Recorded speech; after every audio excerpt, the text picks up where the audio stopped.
Speaking of caps, the Delhi Caps, Delhi Capitals.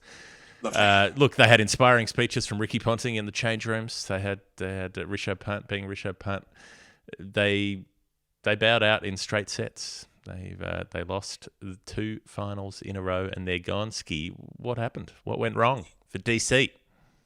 Well, I think it was a bizarre season. It's been a bizarre 4 years, and to be honest, I think they've massively missed the boat really with they've got this incredible Indian core, incredible players, and basically by failing to nail any auction across the 4 years since the mega auction in 2018, they've basically not made the most of it. And so having this core of incredible players is going to go 4 years without a title. And I don't think they deserve massive criticism for what's happened towards the back end of this season, because with this little collapse, because it basically ended up with them just struggling to balance their side because Marcus Stoinis was not fit and then was fit again, but not fit to bowl, and basically not quite sure where to use him. And they I think they did as well. I think they did very well to get to this stage. You know, they did it off the back of some outstanding hitting from Hetmeyer down the order in a role that he's not necessarily used to.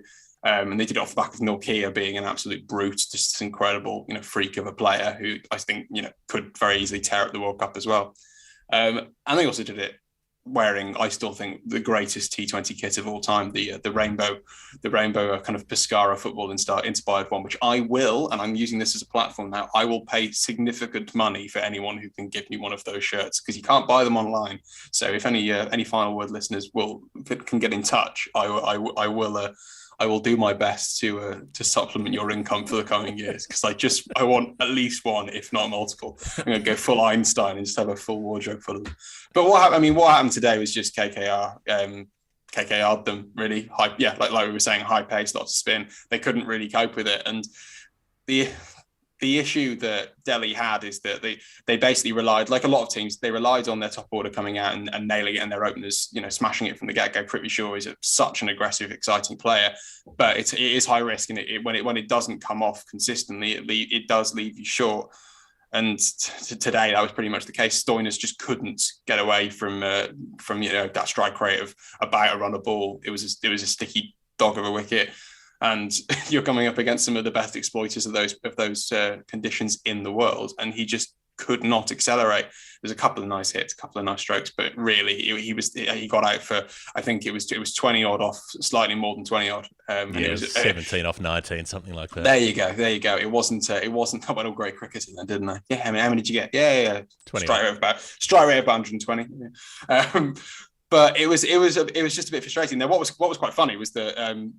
Basically, KKR were pissing it. Absolutely, they needed a run rate of about 4 runs per over with about, I think, 9 wickets remaining, and then proceeded to lose as many wickets as they could possibly lose in about 4 or 5 overs, and managed to get themselves into a proper little tangle where they needed 7 from 6 and then 6 from 3.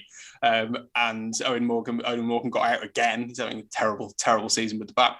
And so Delhi hadn't kind of sensed blood a little bit. You could see, Ashwin was bowling, and I feel like there's a guy, if there was any guy in international cricket who could relish that sense of just like, oh, am I suddenly become a massive little party pooper here, and I'm going to get to kind of rub my hands like an evil villain and be just suddenly stumble onto greatness. He nearly takes a hat trick in the final over. He's bowling these kind of weird low arm darts, and it's really it's a bizarre thing to see a guy like Ashwin, who's obviously not a classical bowler, but he's very regal, he's very statesman-like in the way that he plays the game, and to see him playing T20 bowl, bowing down, hunched down, like scrunched along the floor, trying to bowl like really round arm little weird deliveries, it felt a bit weird. It felt a bit like slumming it. It felt a bit like watching some famous actor going on and doing like a cameo in a sitcom, which didn't quite feel right. Right. But then Rahul Tripathi manages to just whack with 6 needed off 3, and having two wickets having fallen in 2 balls. Tripathi just goes, yeah, no, not having this. Actually, we're not going to collapse. I want to win the IPL. Bang, 6, and the game is done. So Delhi, despite all of these issues and balancing the side, the fact that without Marcus Stoinis' fitness, they had to go through guys like Ripal Patel, Lalit Yadav. They were trying domestic all-rounders and domestic guys to try and fix this conundrum. But because the squad was quite buffly put together, and I think that the current coaching staff do have to take a fair bit of flack for that, they had such a great opportunity to build a really good side in the last 4 years, and they just failed to take advantage of that brilliant base. It means that they do kind of end the series, end the season on a proper low point, despite challenging for top of the table. Like they were objectively the second best side in the group stage. They were fantastic, and they've just kind of bottled it. And that's almost points to the, I don't know, the kind of weird torture that comes with this final series as well. Is that it's not. I remember a couple of years ago in the BBL, I think it was 2018, 19, when Hobart Hurricanes were the best team in the tournament, and then they just rocked up in the semi-final and lost, and it was like, oh, that's that then. Cool. Now, personally, I don't have a problem with that, because I think that's the nature of sport. You get tested over a league, and then you get tested in knockout. I think that's fine, but there is something quite bleak about watching a side who are so good and are objectively in the knockout stages of a tournament just keep losing, and you can see the energy just draining from them, being like they're having to keep replaying this torturous defeat over and over again. Lose to RCB, lose to KKR. It's like, okay, well, sorry, lose to Chennai, then lose to KKR, and you're like, what is? We've been good, and now we have to be bad, and we're getting the piss taken out of us like a side who came seventh, and actually we're objectively one of the best teams in the tournament. It's a really weird little side effect. A side that has the latitude to almost lose and will still come back and actually win. And I was interested in your comment about Morgan. Is he in England's best T20 team at the moment? Like, just as a player, not as a captain? No, to be honest. I think with everyone fit, if England had Stokes available and Archer available and all of their Sam Curran available particularly as well, I think there would be a very, very serious conversation to be had about whether or not he's in England's best side, because he basically doesn't look like he can bat at the moment. He's scoring a run a ball, averaging about 12. And I think he's got the fundamental problem for someone who doesn't do anything else. Like he holds the hats. He's a very good hat holder, but no one's denying that. But I think there is it's a bit of a. I remember having this conversation with you on a boat in Perth a few years ago about Sean Marsh. When we were talking about, obviously we were talking about Sean Marsh because we were talking, we were on a boat. And it was the idea. I'm on a boat. Everybody look at me because I'm sailing on a boat. I can't believe that. Yeah, the Lonely Island never mentioned Sean Marsh, did they? One of the great absences from that oeuvre. But I remember you saying it's like when this is a guy who doesn't necessarily always make runs, and when he doesn't make runs, he does nothing else. Not a slipper, doesn't bowl, not a particularly good fielder. So it's like, oh, actually, this guy is essentially absent from the side. Now, Morgan is obviously more than that because he is a brilliant captain. I don't know enough about captaincy really to have a proper opinion on it, but people who matter and the people who know him seem to say, yeah, he's a really good captain. Those with the understanding of how that works. And so he is offering something even when he's not scoring runs, but he is a bit of a specialist captain at this point. He's not scoring consistent runs. He had a phase, I think, in 2019 and 2020 where he was pretty much the fastest scorer in the world. So the idea that he's like been shit for ages is not true. That he's not. He is a really good player in the very recent past. But that past is zooming away quite quickly.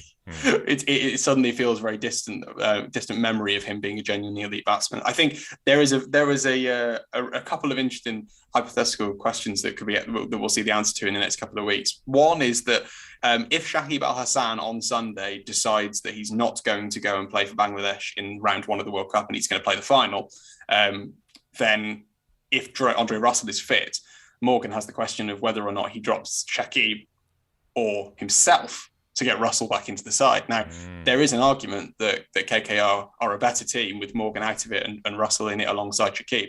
So how he goes with that in terms of managing that decision, I think is quite interesting. There is always the option with KKR, given they have the little have Nathan with his signs on the side, telling the captain what to do, that Morgan could essentially play puppeteer from the bench, even if he's not actually in the playing 11. I mean, that's come on as a fielding sub for Russell, who doesn't like running around in the field because his knees hurt.